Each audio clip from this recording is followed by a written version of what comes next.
ओम शांति। 9 नवंबर 2023 के ईश्वरीय महावाक्य। पहले सुनते हैं मुरली के मुख्य पॉइंट्स। बाबा ने कहा, माया ने मनुष्यों की बुद्धि को बिल्कुल डेड कर दिया है। इसलिए बच्चे कदम कदम पर श्रीमत पर चलो, नहीं तो यह माया तुमको धोखा दे देगी। कई तो देह अभिमान में आकर बाप को ही मत देने लग पड़ते। इसलिए बाबा घड़ी घड़ी कहते हैं, बच्चे निरंतर बाप को याद करो और देही अभिमानी बनने की मेहनत करो। बाबा ने समझाया, दुनिया वाले तो विषय सागर में डूबने के लिए पुरुषार्थ कर रहे हैं, लेकिन तुम्हें अब क्षीर सागर में जाने का श्रेष्ठ पुरुषार्थ करना है। यहाँ सब निधन के बन दुखी हो पड़े हैं। धनी बिगर माया अजगर ने सबको खा लिया है। यह माया बड़ी दुस्सर है। कोई को काम की तो कोई को मोह की चमाट मारती रहती है। फिर बाबा ने कहा, हर बात में श्रीमत पर चलने से ही बेड़ा पार होगा। बाप तुमको नैनों पर बिठा कर ले जाते हैं, तो ऐसे बाप को कितने प्यार से याद करना चाहिए। बाप पतित दुनिया में आकर तुमको 21 जन्मों के लिए स्वर्ग का राज्य देते हैं।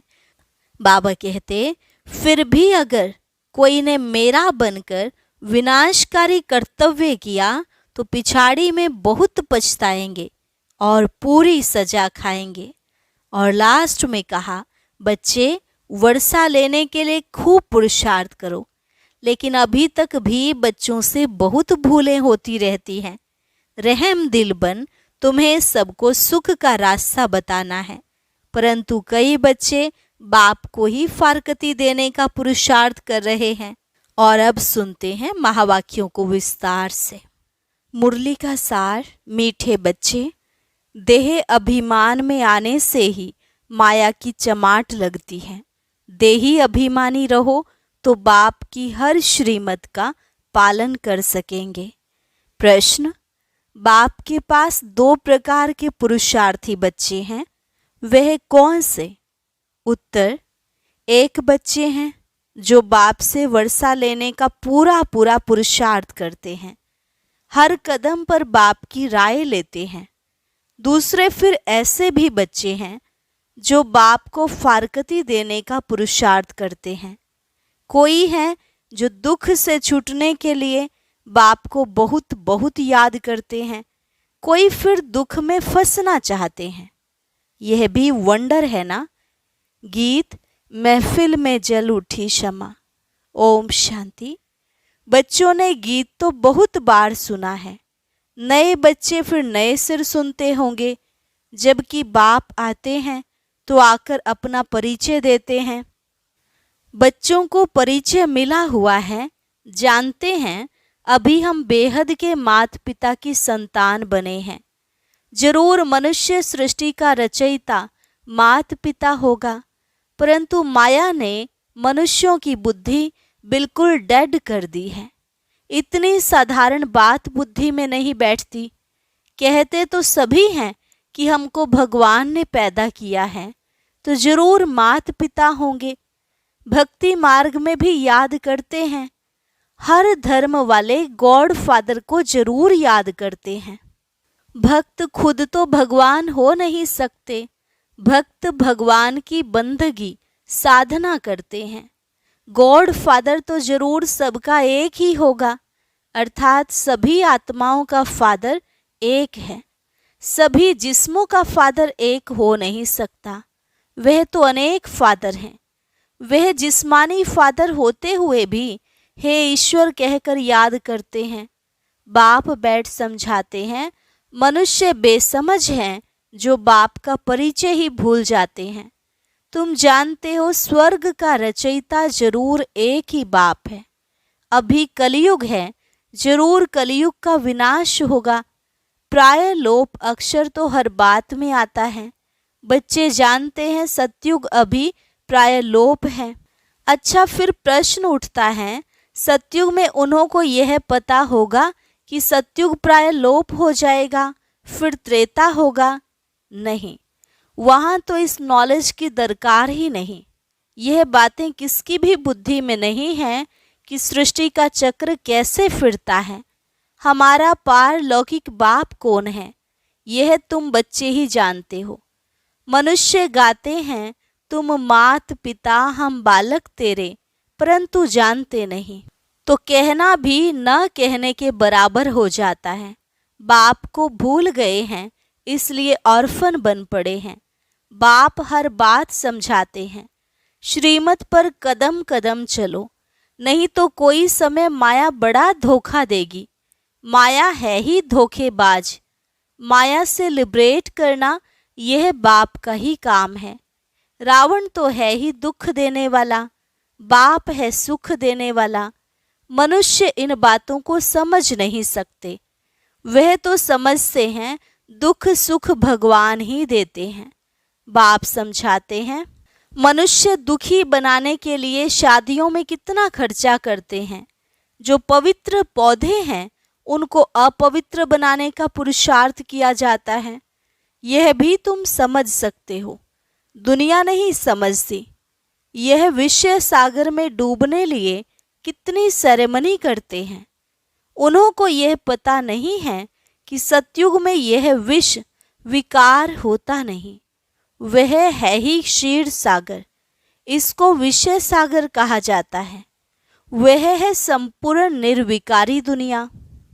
भल त्रेता में दो कला कम हो जाती हैं तो भी उनको निर्विकारी दुनिया कहा जाता है। वहाँ विकार हो नहीं सकते, क्योंकि रावण का राज्य द्वापर से ही शुरू होता है। आधा आधा है ना, ज्ञान सागर और अज्ञान सागर। अज्ञान का भी सागर है ना। मनुष्य कितने अज्ञानी हैं, बाप को भी नहीं जानते। सिर्फ कहते रहते हैं कि यह करने से भगवान मिलेगा, मिलता कुछ भी नहीं। माथा मारते मारते दुखी निधन के बन जाते हैं। तभी फिर मैं धनी आता हूँ।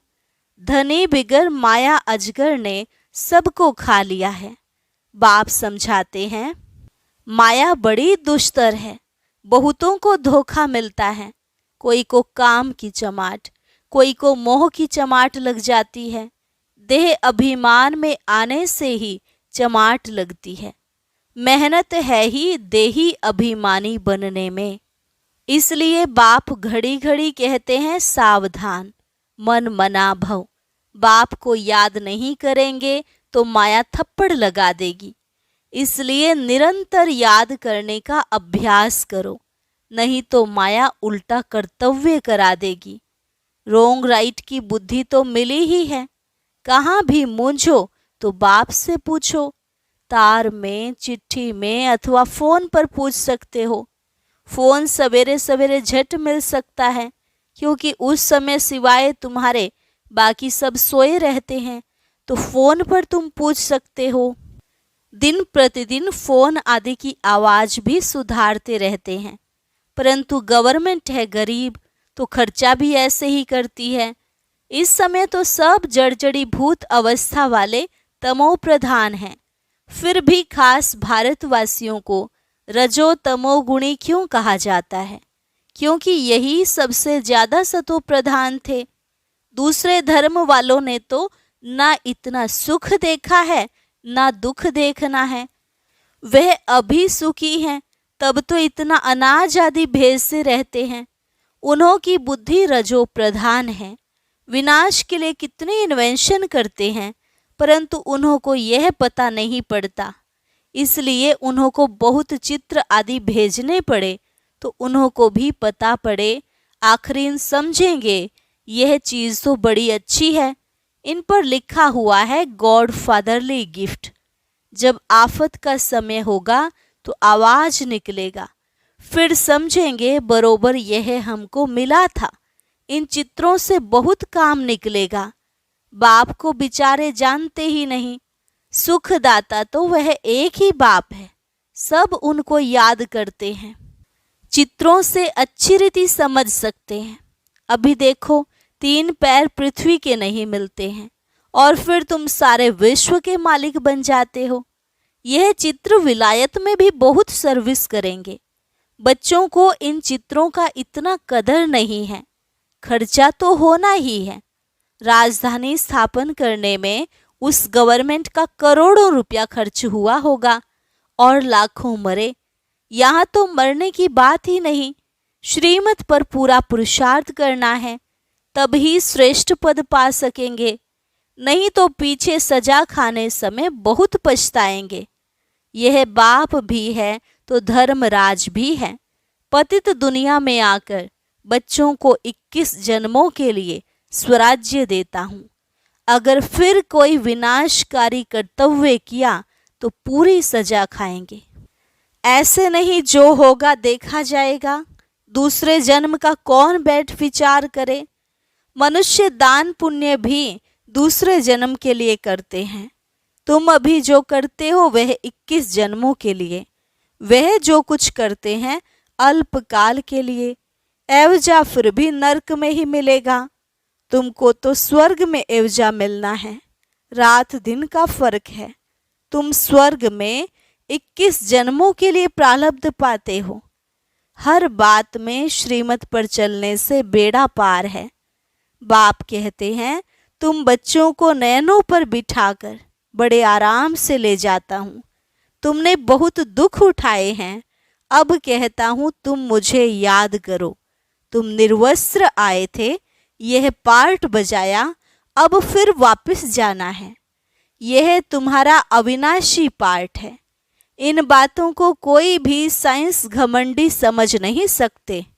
आत्मा इतना छोटा स्टार है, उनमें अविनाशी पार्ट सदैव के लिए भरा हुआ है।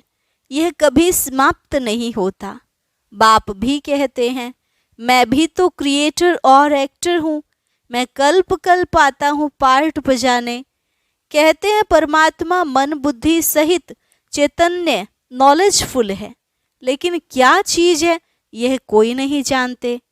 जैसे तुम आत्मा स्टार मिसल हो, मैं भी स्टार हूँ। भक्ति मार्ग में भी मुझे याद करते हैं क्योंकि दुखी हैं। मैं आकर तुम बच्चों को अपने साथ ले जाता हूँ। मैं भी पंडा हूँ। मैं परमात्मा तुम आत्माओं को ले जाता हूँ। आत्मा मच्छर से भी छोटी है। यह समझ भी तुम बच्चों को अभी मिलती है। कितना अच्छी रीति समझाते हैं। बाप कहते हैं, तुमको विश्व का मालिक बनाता हूँ, बाकी दिव्य दृष्टि की चाबी मैं अपने पास ही रखता हूँ। यह किसको नहीं देता हूँ। यह भक्ति मार्ग में मेरे ही काम में आती है। बाप कहते हैं, मैं तुमको पावन पूज्य बनाता हूँ। माया पतित पुजारी बनाती है। समझाते तो बहुत हैं, परंतु कोई बुद्धिवान समझे। फिर बाबा ने कहा, यह टेप मशीन बहुत अच्छी चीज है। बच्चों को मुरली तो जरूर सुननी है। बहुत सिकी लधे बच्चे हैं। बाबा को बांधेली गोपिकाओं पर बहुत तरस पड़ता है। बाबा की मुरली सुनकर बहुत खुश होंगे। बच्चों की खुशी के लिए क्या नहीं करना चाहिए। बाबा को तो रात दिन गांव की गोपिकाओं का ख्याल रहता है। नींद भी फिट जाती है। क्या युक्ति रचें, कैसे बच्चे दुख से छूटें। कोई तो फिर दुख में फंसने के लिए भी तैयारी करते हैं। कोई तो पुरुषार्थ करते हैं वर्षा लेने का, तो कोई फिर फारकती देने का भी पुरुषार्थ करते हैं। दुनिया तो आजकल बहुत खराब है। कोई बच्चे तो बाप को मारने में भी देरी नहीं करते हैं। बेहद का बाप कितना अच्छी रीति समझाते हैं। मैं बच्चों को इतना धन दूंगा जो यह कभी दुखी नहीं होंगे। तो बच्चों को भी इतना रहम दिल बनना चाहिए कि सबको सुख का रास्ता बताएं। आजकल तो सभी दुख देते हैं, बाकी टीचर कभी दुख का रास्ता नहीं बताएंगे। वह पढ़ाते हैं। पढ़ाई सोर्स ऑफ इनकम है। पढ़ाई से शरीर निर्वाह करने लायक बनते हैं। माँ बाप से भल वर्षा मिलता है, परंतु वह क्या काम का। जितना जास्ती धन उतना पाप बहुत करते हैं। नहीं तो तीर्थ यात्रा करने बड़ी नम्रता से जाते हैं, परंतु कोई कोई तो तीर्थ यात्रा पर भी शराब ले जाते हैं, फिर छिपा कर पीते हैं। बाबा का देखा हुआ है। शराब बिगर रह नहीं सकते, बात मत पूछो। लड़ाई में जाने वाले भी शराब खूब पीते हैं। लड़ाई वालों को अपनी जान का ख्याल नहीं रहता। समझते हैं आत्मा एक शरीर छोड़ जाकर दूसरा शरीर लेगी। तुम बच्चों को अभी ज्ञान मिलता है, यह छीछी शरीर छोड़ना है। उन्हों को कोई ज्ञान नहीं, परंतु आदत पड़ी हुई है मरना और मारना। यहाँ तो हम आप ही बैठे बैठे बाबा के पास जाना चाहते हैं। यह पुरानी खाल है, जैसे सर्प भी पुरानी खाल छोड़ देते हैं, ठंडी में सूख जाती तो उतार देते हैं। तुम्हारी यह तो बहुत छीछी पुरानी खाल है। पार्ट बजाते अब इनको छोड़ना है, बाबा के पास जाना है। बाबा ने युक्ति तो बताई है, मन मना भव, मुझे याद करो बस। ऐसे बैठे बैठे शरीर छोड़ देंगे। सन्यासियों का भी ऐसे होता है, बैठे बैठे शरीर छोड़ देते हैं, क्योंकि वह समझते हैं आत्मा को ब्रह्म में लीन होना है, तो योग लगाकर बैठते हैं, परंतु जा नहीं सकते। जैसे काशी कलवट खाते हैं, वह जीव घात हो जाता है। यह सन्यासी भी बैठे बैठे ऐसे जाते हैं। बाबा का देखा हुआ है, वह हुआ हठयोग सन्यास। बाप समझाते हैं, तुमको 84 जन्म कैसे मिलते हैं, तुमको कितनी नॉलेज देते हैं। कोई बिरला ही श्रीमत पर चलता है। देह अभिमान आने से फिर बाप को भी अपनी मत देने लग पड़ते हैं। बाप समझाते हैं, देही अभिमानी बनो, मैं आत्मा हूँ। बाबा आप ज्ञान के सागर हो, बस बाबा आपकी राय पर ही चलूँगा। कदम कदम पर बड़ी सावधानी चाहिए। भूलें तो होती रहती हैं, फिर पुरुषार्थ करना पड़ता है। कहाँ भी जाओ बाप को याद करते रहो। विकर्मों का बोझ सिर पर बहुत है, कर्म भोग भी तो चुकतू करना होता है ना।